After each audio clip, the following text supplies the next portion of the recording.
president is currently undergoing his routine and long-scheduled physical at Walter Reed Medical Center, and we will have a readout from the White House physician. Last night, Karoline arrived back safely in the United States after being detained in Russia for more than a year. Since Inauguration Day, President Trump and his team have secured the release of more than 40 detained Americans abroad. This is more than half of the number of Americans released by Joe Biden in 4 years, and President Trump has brought these Americans home in 80 days. This administration will continue to work hard to bring Americans home from around the world. As I've said before, and I will say it again today, everybody in this room has access to the most transparent and accessible president in American history. The cabinet meeting yesterday was further proof. President Trump asked each secretary to provide an update to all of you in the media on the critical work they are doing at their respective agencies to deliver on his agenda. And according to new reporting from the Washington Times, who I believe is in this room today, President Trump answered nearly 100 questions from the press, all of you, during his first 3 open press cabinet meetings this year. That's nearly 20 times the number answered by Joe Biden in cabinet meetings during his entire 4 years in office. In more excellent economic news that was released yesterday, the Consumer Price Index report showed inflation fell to 2.4% in March, smashing expectations for the second straight month in a row. This marked the first drop in consumer prices dating all the way back to the COVID pandemic. Prescription drug prices saw the largest monthly decline on record. Prices for airfare, used vehicles, and car insurance all decreased as well. And energy prices fell 2.4% in March, driven by plummeting gas prices around the country.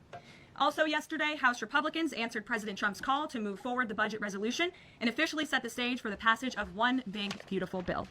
The American economy will boom after this bill is passed and the rest of the president's pro-growth agenda goes into effect. The largest tax cuts and deregulation in history, coupled with our energy industry unleashed and renegotiated trade agreements that put America first, are the ultimate formula to usher in the golden age of America. On that note, more than 75 countries have now reached out to the Trump administration, eager to address the trade issues that have exploited America and hurt our workers in the process. The phones have been ringing off the hook to make deals, and these countries wisely heeded President Trump's warning not to retaliate, and as a result, they were rewarded with a 90-day pause and substantially lower reciprocal tariff rates during this period so potential solutions can be achieved. Past presidents just willingly accepted the failed status quo on trade that ripped off our workers and our companies, but that's not who this president is. He creates his own leverage and negotiates deals better than anyone else who has sat in the Oval Office before him, and that process is currently underway. On another matter, the deadline for registration under the Alien Registration Act is today. All foreign nationals present in the United States longer than 30 days must register with the federal government. Failure to comply with this is a crime, punishable by fines, imprisonment, or both. As President Trump and Secretary Noem have both said, if you register and you leave now, you choose to self-deport, you may have the opportunity to return later legally. But if not, you will be arrested, fined, deported, never to return to our country again. The Trump administration will continue to enforce our nation's immigration laws. We will not pick and choose which laws to enforce. We must know who is in our country for the safety and the security of our homeland and for all American citizens. I also have a note from the First Lady to share with you on this Friday. On Tuesday this week, First Lady Melania Trump celebrated the advancement of the Take It Down Act in the House Energy and Commerce Committee. The important legislation passed the committee with bipartisan support, and as you may remember, the president talked about this bill in his address to a joint session of Congress last month.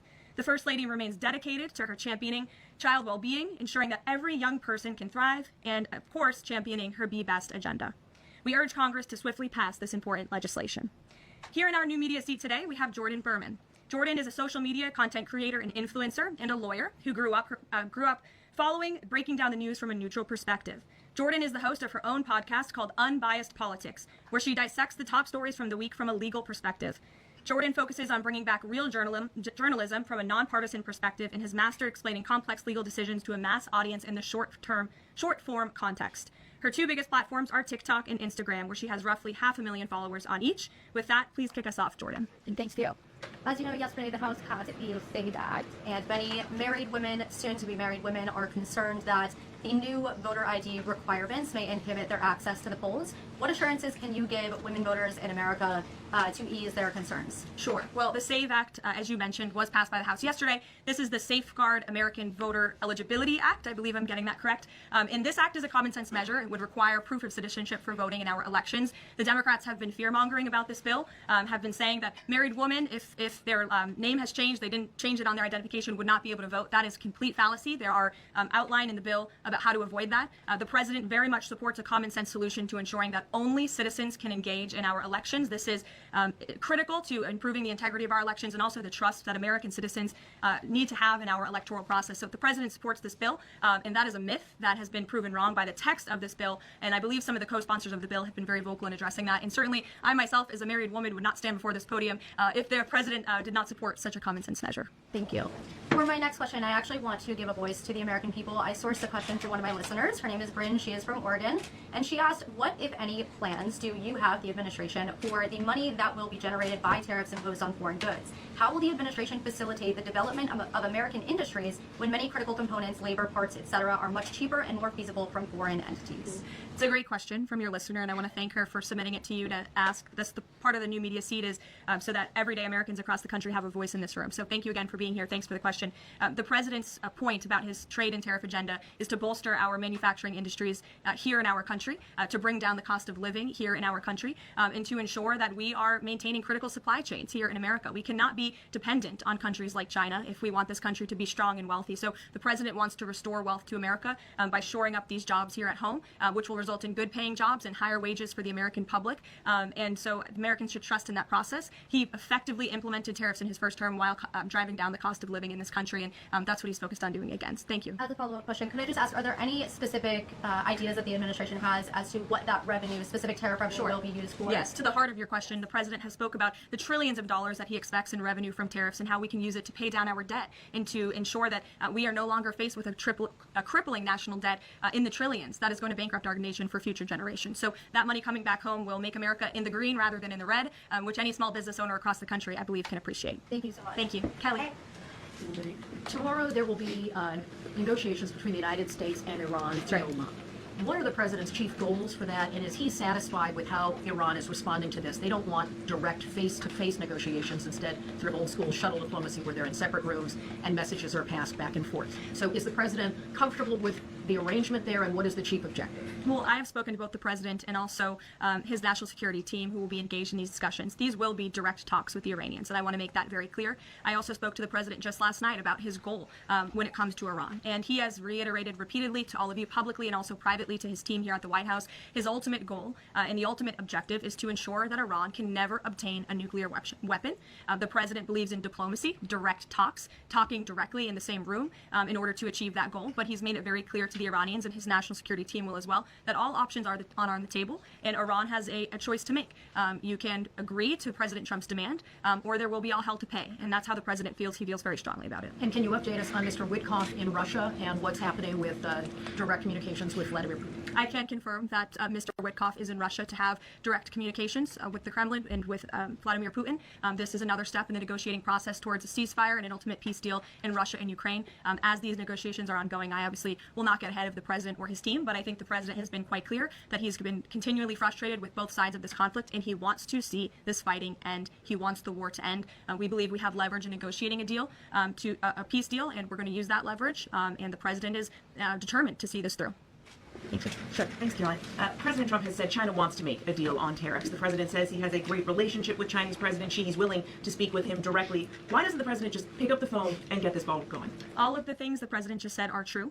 The president, as I said from the podium just a few days ago when I was up here, would be gracious if China intends to make a deal with the United States. If China continues to retaliate, it's not good for China. The United States of America is the strongest, best economy in the world, as evidenced by the more than 75 countries who have called the administration immediately to cut good deals. So the president wants to do what's right for the American people. He wants to see fair trade practices around the globe, and that's his intention and his goal. So is he waiting for China to make the first move here? I'm not going to comment on communications that are happening or may not be happening, or either way. We'll leave it to our national security team to get these discussions underway. And as always, in the effort of transparency, we will provide updates moving forward. But the president has made it very clear he's open to a deal with China. Why is he optimistic that China's going to make a deal or wants to make a deal if they're not talking? Where's that optimism? He's optimistic. Okay. Why would any of our allies work with us to isolate China in a trade war if we're treating friend and foe alike? But you'll have to talk to our allies who are reaching out to us. The phones are ringing off of the hooks. They've made it very clear they need the United States of America. They need our markets. They need our consumer base. You saw Prime Minister Benjamin Netanyahu in the Oval Office with the president saying that he was going to bring down all of their monetary tariffs and their non-monetary tariff trade barriers as well. We've heard from South Korea. We've heard from Japan. The president has spoken to Vietnam. We have Italy coming to the White House next week. There's a reason for that, Sean, and it's because they need the United States of America and our business model and our markets to survive, and the president is using that leverage to our advantage. Michael. Hey, thank you, Karoline. Two-part question. China, Beijing says it will simply ignore any further tariff escalations from the U.S. Does President Trump see this as China backing down? And as a follow-up to that, what do you say to people like Shark Tank's Kevin O'Leary who say, you guys simply haven't tariffed China enough? Look, the tariff rate on China remains where it was yesterday, at the 145% level. The president made it very clear when the United States is punched, he will punch back harder, and he hopes to make a deal that benefits the American worker and our companies that have been ripped off for far too long, and he's finally taking bold and courageous action to do that. You know, taking on China is, in the terms of trade and tariffs, is something that both Democrats and Republicans alike have spoken about for decades. President Trump is finally doing it. Caroline, real quick, the president of El Salvador is coming to the White House on Monday. Does President Trump want him to bring Kilmar Abrego Garcia with him? The Supreme Court made their ruling last night very clear that it's the administration's responsibility to facilitate the return, not to effectuate the return. I believe the Department of Justice just filed another brief in the lower court. I would defer you to that for any updates. But as you mentioned, President Bukele will be here at the White House on Monday to talk about the cooperation that is at an all-time high. And we very much appreciate President Bukele and El Salvador's cooperation and the repatriation of El Salvadorian gang members who the previous administration allowed to infiltrate our country. Sure. Thank you very much, Caroline. The President spoke quite highly of the great relationship that he has with the Turkish President. We know that the President might be heading off to the Middle East very soon. Is he planning to meet with the Turkish President, either here in the White House or in Turkey? Any plans? I don't have any details about the president's overseas trip other than to say he was surely going to Saudi Arabia. There could be more countries as part of that trip. We're working on the details, and as I've said repeatedly, we will provide the details of that trip as soon as possible. The trip to Turkey, or like his invitation to the Turkish president, is it under consideration? I'm not going to comment on the details of the trip, but once they're confirmed, I will certainly let you all know. Yes, Stephen. Thank you, Caroline. I'd like to ask you about presidential help and also about tariffs. On presidential help, are there plans for the president's position to come here and take our questions? And also, President Trump repeatedly makes remarks about the former president's health. Is he considering using his executive powers to bring any greater transparency there? As I have said, the president is undergoing his long-scheduled physical. It's a yearly physical that every president receives, and we will provide an update on that by the president's physician as soon as we possibly can. And about the former president and transparency regarding his health, are there... Well, I can tell you there was certainly a lack of transparency from the former president, from the entire former administration, and frankly, a lot of people in this room when it came to the health and the competence of the former president of the United States, Joe Biden. There was one of the greatest cover-ups and frankly political scandals this nation has ever seen. It's been unraveled in some recent books that are being written by journalists who engaged in that cover-up and scandal, which is quite ironic. But this president is clearly committed to transparency. You in this room see him and hear from him on a daily basis. You in this room know from covering him, it's hard to keep up with him. He is a machine working around the clock every single day. And the physician, after today's physical, will provide an update on the report in the effort of transparency. If I could ask about tariffs, there have been big swings this week in the Treasury bond yields. There's a theory that it might be because of China dumping these as leverage, driving up costs for U.S. loans like mortgages. Does the White House have evidence that this is in fact a result of Chinese dumping, and if so, is there a message on that?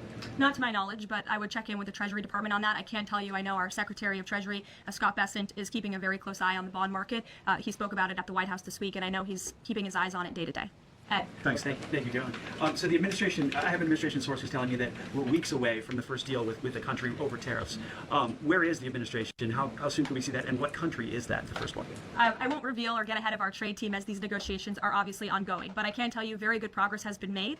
Jameson Greer was on television this morning, and I spoke to him, and he confirmed that more than 15 offers are already on the table, which is remarkable in just a mere matter of days. And as I said earlier, we've heard from more than 75 countries around the world. This is a team effort. The president has a team of great, brilliant advisors who have been with him every step of the way, and all of them will be divvying up the workload. And I just want to give the president and his trade team credit for taking this on. This is a massive undertaking. There's no doubt about it. We take it very seriously. The president is determined to renegotiate global trade on behalf of American workers. And again, you've seen people on both sides of the aisles calling for this for years, but I think no other president lacked the courage or maybe the work ethic or the stamina to take on such a task. And I know there were some questions about the president's delayed departure earlier to Walter Reed. I'd like to address it was because he's working on this very issue, so he was running a bit behind this morning. On the 90-day pause, is what would the president need to see in order to extend that 90-day pause for countries on tariffs? Well, I think the president addressed this yesterday when he said he's hoping that there will be good deals made before the 90 days is up, and we will cut those deals as soon as we possibly can, country by country, tailor-made deals for each and every country as they all propose unique challenges and unique assets to each country,